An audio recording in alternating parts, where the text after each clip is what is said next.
Hola gente de YouTube, ¿qué tal estáis? Bienvenidos a un nuevo vídeo. Hoy os traigo un vídeo que no es un tutorial de cómo dibujar fondos, sino unos cuantos consejos para perderle el miedo a hacerlos. Si estás cansada de dibujar solo caras y no te atreves a dar el paso de incluir a los personajes que diseñas en un escenario, tengo un par de tips que pueden ayudarte y sobre todo darte ánimos a probar sin miedo a equivocarte. Comenzamos.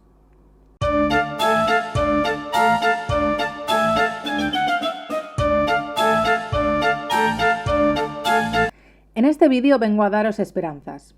Si odias dibujar fondos y escenarios con pasión, pero quieres cambiar, os adelanto que se puede. Hace unos años odiaba y evitaba constantemente dibujar fondos en mis ilustraciones. Y ahora es de las cosas que más me gusta hacer. Os voy a contar un poco mi experiencia por si os puede servir de consejo. Ya sabéis que me gusta equivocarme yo para que vosotros no hagáis lo mismo. En este vídeo me veréis pintando uno de mis dibujos del reto del Drawtober, y mientras os voy contando. Me podéis poner de fondo mientras hacéis otras cosillas, como un audio de una amiga pesada que lleváis una semana olvidando escuchar. No siempre odié dibujar escenarios. Hay varios dibujos míos de cuando era pequeña que contienen fondo, aunque sea insinuado. Pero conforme fui creciendo y fui aprendiendo a dibujar, mis dibujos fueron siendo cada vez más y más personajes sobre fondo blanco de papel. Aclaro desde ya que dibujar de esta manera no tiene nada de malo, pero dependiendo de lo que quieras llegar a hacer con tus dibujos puede ser un problema. A mí siempre me ha encantado dibujar cómics, con la esperanza e ilusión de algún día poder llegar a publicar uno. Deseadme suerte con eso. Y para dibujar cómics hay que tener a los personajes en una escena, por muy minimalista que sea y muy insinuada que sea. Lo cierto es que llegó un punto de mi vida en el que evitaba dibujar fondos porque se me daba mal, y ahí está el problema. También es verdad que me gustaba más dibujar personajes, entonces, bueno, al final era una combinación de factores, pero llegó un punto en el que estaba evitando de manera activa hacer fondos porque me daba pereza equivocarme y hacerlo mal. Creo que a mucha gente le pasa esto cuando está empezando a dibujar. Evitas la parte que más te cuesta. Es típico dibujar a personajes con las manos en los bolsillos porque todavía eres incapaz de dibujar manos. Y esto es, en un par de dibujos es una buena estrategia, pero enseguida se te notan las debilidades.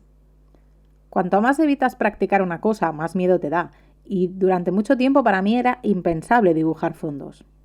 Os voy a dar unos cuantos consejos que me funcionaron a mí para dejar de odiar dibujarlos y cómo en el espíritu del anuncio ese de la crema que ya sabéis, antes lo evitaba y ahora lo busco. Lo primero que os aconsejo es tener una motivación concreta para hacer esto. Este es el primer consejo y el más importante. Si no sabes para qué lo estás haciendo, te vas a rendir en cuanto te cueste un poquito. Como ya os dije, yo quería mejorar en el dibujo de fondos para poder hacer mis cómics sin tantas limitaciones, pero tenía un motivo extra. Con dos amigas nos juntamos hace tiempo para crear Chicles Studio, que es nuestro proyecto de estudio de animación. Por el momento tenemos 2 cortos hechos y subidos aquí en YouTube. Por uno nos llevamos hasta un premio. Os dejo el enlace en la descripción y aquí en la esquina superior del vídeo para que os suscribáis a Chicles y veáis nuestros cortos. El cacho. Tras esta promo, para hacer animaciones también se necesitan fondos y al repartirnos el trabajo para hacer los cortos, nadie tenía especiales ganas de hacer los fondos y yo era la que menos odiaba la idea de tener que dibujarlos de las 3. Así que me adjudiqué la tarea. Lo bueno de esto es que me creaba una obligación y una responsabilidad. De esta manera me obligué a ir practicando porque quería que nuestros cortos tuvieran cada vez mejor aspecto y para eso no me quedaba otra que currar y poner de mi parte. Esto me lleva al siguiente consejo. No al perfeccionismo. Me lo planteé como un tema sobre el que necesitaba aprender a largo plazo. Por eso no podía simplemente frustrarme con un resultado que no me convenciera.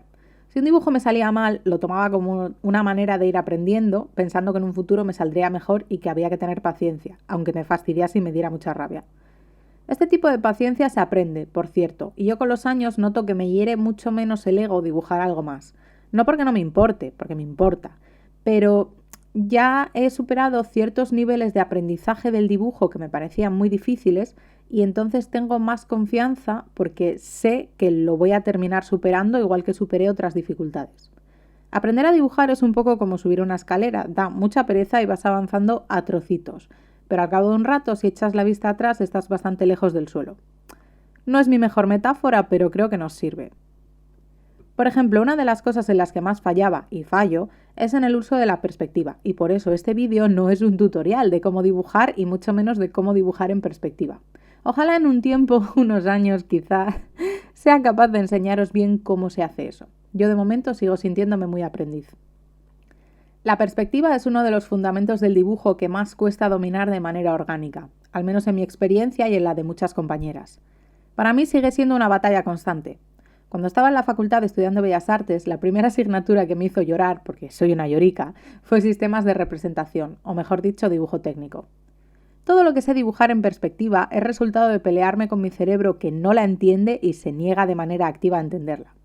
Y aunque aún me siento muy en pañales con esta disciplina, lo que os puedo decir es que como todo es cuestión de práctica. Está bien cuando estás empezando realizar dibujos y ejercicios de dibujo técnico para comprender los fundamentos. Hay mogollón de tutoriales en internet o podéis ir a clases. Pero si eres como yo, que ves una ficha de diédrico y te apetece huir por patas y no regresar al país, puedes probar a aplicar la perspectiva directamente en tus dibujos. Insisto en que hace falta una buena base de dibujar cubos y piezas geométricas. Pero una vez la tienes, a mí lo que me hizo avanzar fue aplicar la perspectiva en los escenarios que yo imaginaba.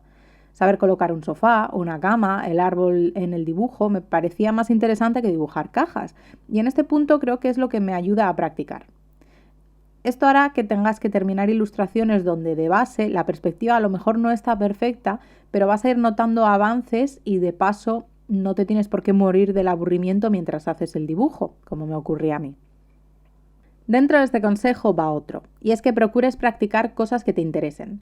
A mí me encanta, y esto lo descubrí dibujando, hacer interiores de habitaciones llenas de objetos aleatorios con mucho desorden, colorido, todo porquería por todas las esquinas. Entonces, si por ejemplo me pusiera a practicar perspectiva haciendo un entorno minimalista, me aburriría y no tendría ninguna gana de practicar. Como ya aprender cuesta esfuerzo, intenta que sea lo más apetecible posible. Es importante practicar esos fundamentos de cajas, perspectivas de piezas geométricas y demás, pero llega un momento en el que te aburres y creo que es un buen ejercicio aplicar esos conocimientos más técnicos a dibujos libres, aunque no salgan técnicamente perfectos, pero se aprende de manera más entretenida y te vas motivando por el camino. El siguiente consejo es el consejo con el que soy muy pesada y es que uséis referencias y en concreto que hagáis vuestras propias referencias. Es algo que yo cada vez hago más. Ya os hablé de este tema más en profundidad en uno de mis anteriores vídeos y tiene mucho que ver con el tema de hoy. Siempre hacía fotos a mis manos o a objetos de referencia, pero hace poco comencé a hacer fotos de lugares, perspectivas, colocaciones de objetos e incluso yo misma interactuando con ellos. Y me sirven mucho mejor de guía. También muchos artistas utilizan modelos 3D para hacer planos complicados con edificios o con perspectivas y estructuras muy complejas. Yo de vez en cuando creo las habitaciones que quiero representar en los Sims para tener un mapa que puedo mover y manipular y verlo desde distintos ángulos. Es de gran ayuda. Algún día aprenderé modelado 3D para crear escenarios más complicados y con los detalles que necesite, pero de momento los Sims me sirve de manera un tanto rústica para colocar un par de paredes y poder ver cómo van cambiando con el ángulo. Siempre lo digo, pero es que me parece muy importante repetirlo. Usar referencias, por mucho que crea alguna gente, es todo lo contrario a hacer trampas. Es una manera de entrenar tus ojos para observar lo que tienes delante y aprender a traducirlo en el dibujo. Es muy importante que las utilicéis y además las referencias os pueden inspirar muchísimo y daros ideas de qué tipo de composiciones podéis crear para un fondo y para un entorno. Yo a lo mejor quiero pintar una montaña, pero seguro que si veo unas cuantas fotos de montañas se me ocurre qué detalles pueden hacer que mi dibujo de mi montaña sea más creativo y más interesante que lo que se me ocurre directamente, que a lo mejor es un pico sin nada más. Y es que aunque con el tiempo vayas siendo capaz de hacer más y más cosas desde la imaginación, lo cierto es que las referencias nunca dejan de ser útiles. Nadie tiene en la cabeza un archivo completo de todo lo que existe en el universo, desde todos los ángulos y perspectivas, así que no tengáis ningún miedo de utilizarlas. Ahora os voy a hablar de por qué la zona de confort puede ser algo bueno. Hace unos meses estaba atendiendo una charla virtual de Alessandro Barbucci, que para quienes no lo conozcáis es el dibujante creador de las Witch, un tipo al que admiro muchísimo. Una cosa que me pareció muy interesante de esa charla fue lo que dijo sobre la zona de confort. Para él no tiene sentido la idea de estar siempre saliendo por completo de tu zona de confort como dibujante. Recomendaba ir saliendo poco a poco y con ciertos elementos, y así tu zona de confort se va haciendo cada vez más amplia y vas teniendo esa facilidad para hacer más cosas. En el caso de dibujar fondos, Os hablo de la zona de confort porque creo que debéis incluirla de alguna manera en los dibujos de fondos para que practicarlos no resulte un castigo. Yo, por ejemplo, hago estas ilustraciones con materiales que me gustan mucho, como el que estáis viendo en el vídeo, que es la acuarela, e incluyo elementos que me molen, personajes, detalles que sean curiosos o que hagan gracia en el dibujo, los intento incluir en una historia o pensar en un trasfondo del lugar, y de esa manera me resulta más ameno e interesante. Como por ejemplo en las ilustraciones que hice para este Drawtober, que es una de las que estáis viendo aquí, en el que todas están conectadas entre sí y vamos viendo a los distintos artistas del circo prepararse para la gran función. El siguiente consejo es no al perfeccionismo otra vez. Este es muy importante y lo pongo 2 veces porque quiero que os entre en la cabeza. Para hacer una buena ilustración de escenario no hace falta una perspectiva realista sin fallos.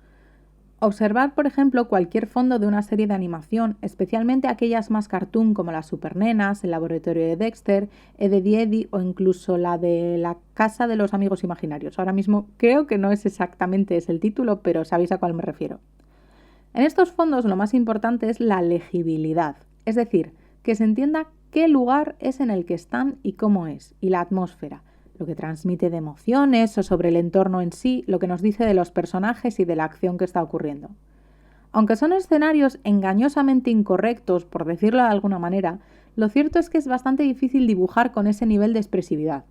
Por eso, esas ilustraciones nos sirven de ejemplo de que no hacer una perspectiva imperfecta en nuestro dibujo, pues no es necesariamente un problema.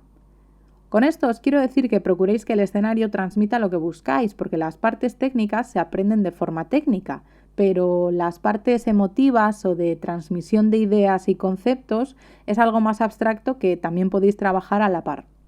Como ya dije antes, una de mis estrategias que me sirve para tener más interés por el dibujo del fondo es incluir un personaje, crear la ilustración como una pequeña parte de una historia. Me ayuda mucho a la hora de diseñar ese escenario pensar en quién es mi personaje, qué cosas le gustan, de qué objetos y decoraciones se rodearía, dónde se encuentra, etc. Y por ejemplo, solo podéis ver hasta dónde llego de crear la historia en los vídeos que tengo ilustrando mis microrelatos, que los podéis ver, os lo dejo enlazado, en los que creé un cuento y a partir de ahí imaginé cómo sería la ilustración y creé un fondo y un escenario de dónde surgiría toda esa historia.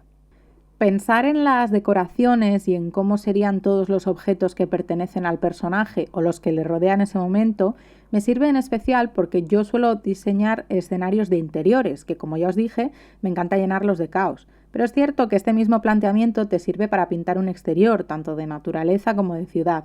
¿Cómo es el lugar? ¿Qué tipo de criaturas viven en él? Aquí podéis tomar referencias no solo de fotografías para la perspectiva, sino del arte de desarrollo que se hace para películas de animación, series o cómics. Se emplea mucho tiempo y recursos gráficos en decidir qué aspecto tiene el entorno de esas obras y funciona como algo fundamental a la hora de contar la historia. Hasta aquí el vídeo de hoy. Gracias por verme y por escucharme hasta este punto. Espero que mi experiencia os pueda ayudar un poquito. Recordad que lo importante es no rendirse y saber que se aprende a dibujar durante toda la vida. Nunca se acaba. Si os ha gustado este vídeo, dadle a me gusta y suscribíos. Dejadme en los comentarios cualquier duda o sugerencias para futuros vídeos. Y recordad echarle un vistazo a nuestros cortometrajes en el canal de Chicles. Y nos vemos en la próxima. Yo he sido Ruth Azul. ¡Chao!